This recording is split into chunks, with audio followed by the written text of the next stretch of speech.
Hello guys, welcome back to your YouTube channel the suspicious explainer. कैसे हो आप सभी? आई होप सब अच्छे ही होंगे और अच्छे रहने भी चाहिए। आज हम हमारे चैनल पर एमसीयू यूनिवर्स के 6 टीवी सीरीज को एक्सप्लेन करेंगे, जिसको डिज्नी हॉटस्टार पर रिलीज किया जा रहा है, जिसका फैंस बहुत टाइम से वेट कर रहे थे। इसमें एमसीयू यूनिवर्स के नए सुपर हीरो को दिखाया जा रहा है। आज हम मून नाइट सीजन 1 के एपिसोड 5 को एक्सप्लेन करेंगे। ये एपिसोड अब तक का सबसे कंफ्यूजिंग और दिमाग हिला देने वाला एपिसोड है। अगर आपने इसके पहले के एपिसोड नहीं देखे हैं तो देख लें, प्लेलिस्ट का लिंक डिस्क्रिप्शन के अंदर है, और चैनल को सब्सक्राइब करना ना भूलें। तो बिना किसी देरी के शुरू करते हैं। एपिसोड 5 की स्टार्टिंग में पहले के एपिसोड का प्रीव्यू दिखाते हैं, जहां पर किस तरह से मार्क और स्टीवन के अंदर गॉड खोंसू की पावर थी, और उसके बाद मार्क को एमएस की वो मूर्ति मिल गई थी, जहाँ फिर हीरो ने मार्क को मार दिया, और उसके बाद मार्क एक अलग ही दुनिया में पहुँच गया, जहाँ वो एक मेंटल असाइलम में था। मार्क को वहाँ पर हीरो मिलता है और मार्क को वहाँ पर स्टीवन भी मिल जाता है, और साथ में दोनों वहाँ से भागते हैं, जहाँ उनके सामने एक इजिप्टियन गॉड हिप्पो आ जाती है। और यहीं से शुरू होता है एपिसोड 5, जहाँ फर्स्ट क्लिप में एक लेडी को दिखाया जाता है और बोलती है कि ये सब तुम्हारी गलती है, जिसको देख के मार्क चिल्लाता है, और सडनली मार्क आर्थर हीरो के पास में पहुँच जाता है, जो असाइलम का डॉक्टर रहता है। हीरो मार्क को बोलता है कि इसमें तुम्हारी कोई गलती नहीं है, तुम एक सच्ची और झूठी बातों के बीच में पिस रहे हो। या तो तुम मान लो कि तुम एक मेंटल असाइलम में हो, या तुम अपने माइंड में ये सोच लो कि तुम एक सुपर हीरो हो, जो तुम हो नहीं। तुम मान लो कि तुम मेरे पेशेंट हो, तुम घड़ी के पेंडुलम की तरह इधर उधर घूम रहे हो, तुम्हें आराम की ज़रूरत है। हीरो मार्क को बोलता है, तुमने एक बच्चे का जिक्र किया था, क्या तुम मुझे उसके बारे में बता सकते हो?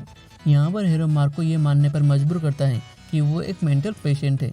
तभी मार्क उठता है और हीरो को मारने की कोशिश करता है। तब हीरो के साथ आकर उसको वापस बेहोश कर देते हैं, और मार्क को अब उसी जगह पर होश आता है जहाँ पर वो इजिप्टियन गॉड हिप्पो के सामने है, और स्टीवन भी उसके साथ हैं। मार्क हिप्पो को देखकर डर जाता है और बोलता है कि क्या तुम असली हो? तब गॉड हिप्पो बताती है कि हाँ, मैं ट्वेरेट हूँ और तुम दोनों मर चुके हो, और ये मृत्यु लोक है, जहाँ तुम मरने से पहले अपने दिमाग में चल रही एक सिचुएशन में हो, या मरने से पहले तुम अपने ख्यालों में हो।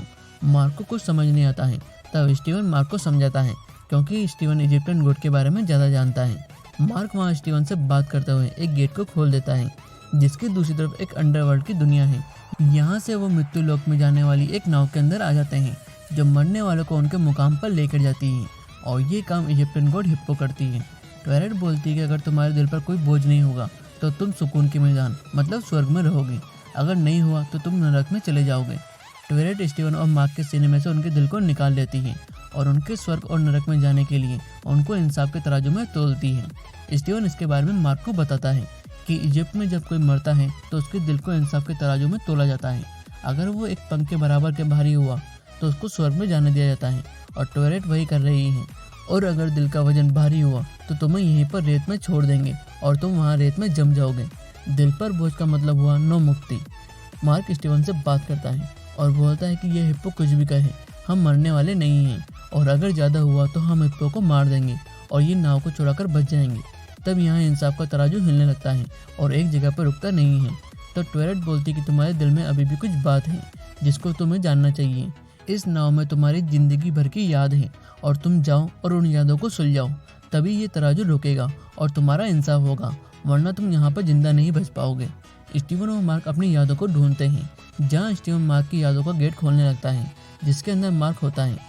स्टीवन को एक बच्चे की आवाज़ आती है, और वो उस आवाज़ के पीछे जाता है, जहाँ वो एक जगह पर पहुँच जाता है, जिसके अंदर बहुत सारे मरे हुए लोग बैठे होते हैं।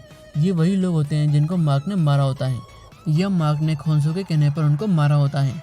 मार्क को वो सब लोग याद आते हैं, जिसमें लायला के पिता भी होते हैं। स्टीवन को अभी भी इंसाफ का तराजू हिलता हुआ दिखता है, जो एक जगह पर नहीं होता है।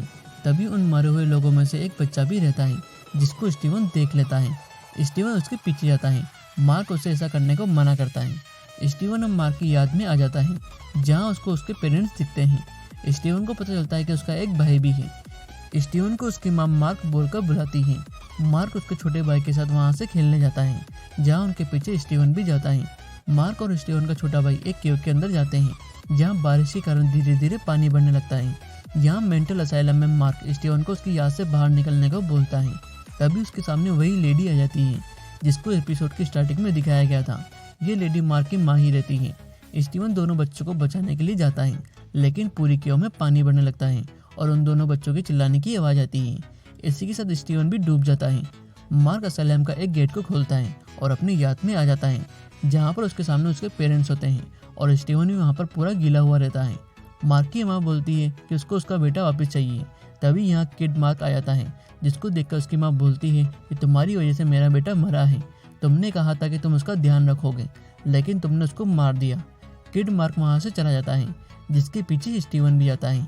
मार्क स्टीवन को ऊपर जाने से रोकता है, जहाँ मार्क अपनी दूसरी याद में आ जाता है, जिसमें मार्क के पिता उसका बर्थडे को सेलिब्रेट कर रहे हैं, लेकिन मार्क की माँ उससे अभी भी नाराज होती है। इसी तरह से मार्क का दूसरा बर्थडे भी आ जाता है, जहाँ मार्क की माँ उसके पास में आती है, जो उसके छोटे बेटे के जाने के गम में नशे में होती है, और मार्क को बोलती है कि तुम अपने छोटे भाई से बहुत जलते थे, तुमने इसलिए ही उसको मारा है। तब किड मार्क अपने केक को फेंक कर वहाँ से चला जाता है और स्टीवन उसके पीछे उसके कमरे में जाता है। तभी मार्क आकर स्टीवन को उसके कमरे से निकाल देता है और वो एक दूसरी याद में पहुँच जाते हैं, जहाँ स्टीवन उस कमरे में वापस जाने को बोलता है, लेकिन मार्क उसको वहाँ पर जाने नहीं देता है। स्टीवन को उसके सामने वो खुद दिखता है, जहाँ मार्क घर छोड़कर जाता है और उसके पिता उसको जाने से रोकते हैं कि वो उनका एक बेटे को खो चुके हैं, दूसरे को खोना नहीं चाहते हैं। यहाँ मार्क की याद ना चाहते हुए भी स्टीवन के सामने आने लगती है। तभी मार्क फिर से स्टीवन को धक्का देता है और वो फिर से एक अलग जगह पर पहुँच जाते हैं, जहाँ पर बहुत सारे लोग मरे हुए होते हैं। ये वही जगह होती है जहाँ मार्क ने बहुत सारे इजिप्शियन लोगों को मारा होता है। स्टीवन बोलता है कि हीरो ने बताया था कि तुम एक कातिल हो। तब मार्क बताता है कि उसने ऐसा नहीं किया है। तब स्टीवन को वहाँ लायला के पिता की बॉडी भी मिलती है। स्टीवन बोलता है अगर तुमने किसी को मारा नहीं है तो तुम कहाँ हो। तब यहाँ पर एक इजिप्शियन मकबरा दिखाया जाता है, जहाँ उस टाइम जख्मी मार्क धीरे धीरे करके मकबरे के पास में पहुँच जाता है, जहाँ पर गोड खोंसू रहता है। जख्मी मार्क खुद को मारने की कोशिश करता है, लेकिन खोंसू उससे बात करता है और बोलता है कि मैं तुम्हें बचा सकता हूँ, अगर तुम मेरे लिए काम करो तो मुझे एक अवतार की ज़रूरत है। हम लोगों को बचाते हैं जिनको दूसरे लोग परेशान करते हैं।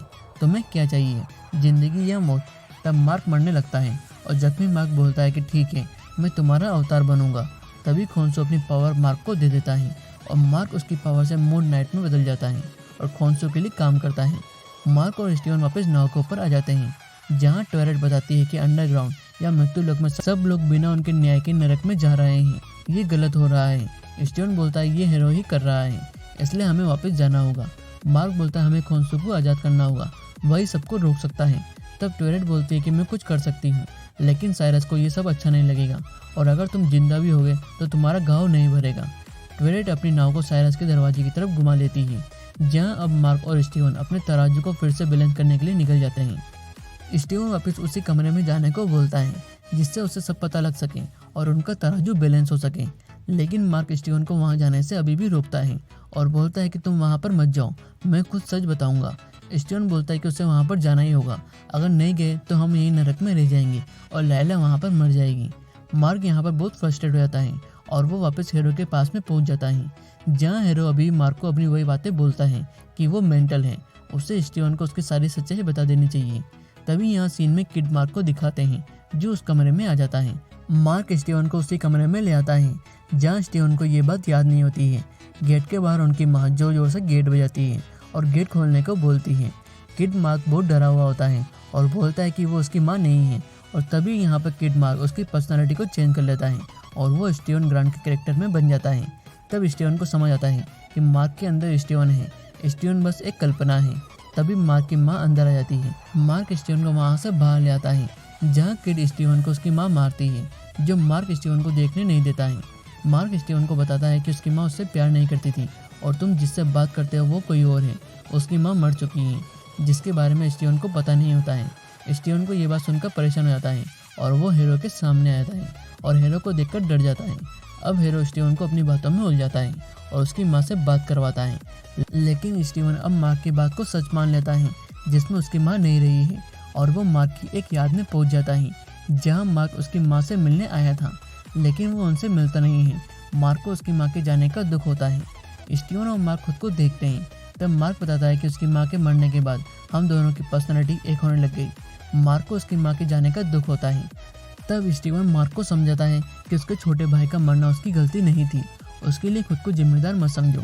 तभी यहाँ पर कुछ होता है और अब मार्क और स्टीवन नाव पर आ जाते हैं, जहाँ पर साइरस का वो दरवाजा है, लेकिन अभी भी मार्क और स्टीवन का दिल इन सब के तराजू में बैलेंस नहीं होता है। तब टॉयलेट बताती है कि हमारे यहाँ पहुँचने से पहले अगर तुम्हारा दिल का इंसाफ हो जाता तो तुम दोनों बच सकते थे, लेकिन ऐसा हुआ नहीं।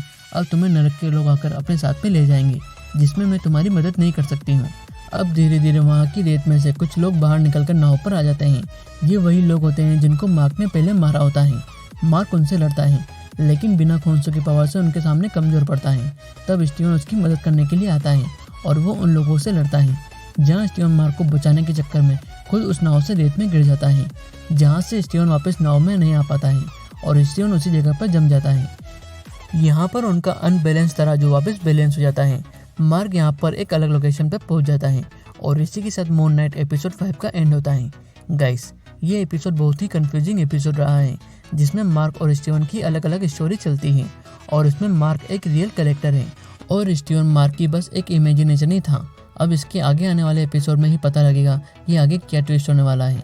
तब तक के लिए आप चैनल से कनेक्ट रहें और वीडियो को लाइक, कमेंट और शेयर करना ना भूलें। इसके पहले के एपिसोड की प्लेलिस्ट डिस्क्रिप्शन के अंदर है, आप उनको देख सकते हैं। And don't forget to subscribe my channel. Thank you.